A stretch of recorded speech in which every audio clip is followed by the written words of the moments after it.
Timely access to outpatient care is a key component of the programme for government.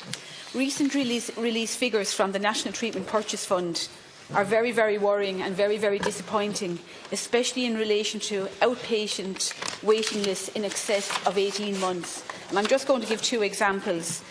The ENT waiting list at UHW in excess of 18 months stands at 3,437, and for orthopaedic it stands at 1,655. Now, I do accept that there are currently 479 vacant consultant posts in Ireland, and obviously across all sectors in health, so this is compounding the issue. So my question is, what are the specific plans within the Department of Health to tackle long waiters, especially in excess of 18 months? There are 479 vacant posts. You'll be aware the Public Sector Pay Commission, when it examined these issues, wasn't able to authenticate claims made either by the unions or the HSE as to how many consultant posts there are. But that's a problem in itself when we don't actually know how many vacancies there really are. No. We'll talk about it another time. But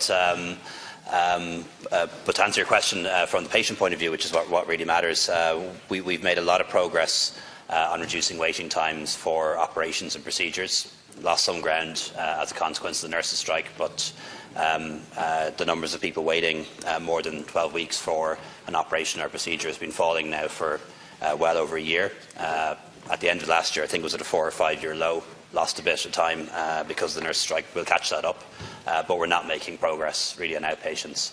And I think we need to see if the approach that we used to reduce waiting times for operations and procedures might be applied to some outpatient specialties like ENT, like dermatology, like ophthalmology, where we could buy in expertise from the private sector if we need to.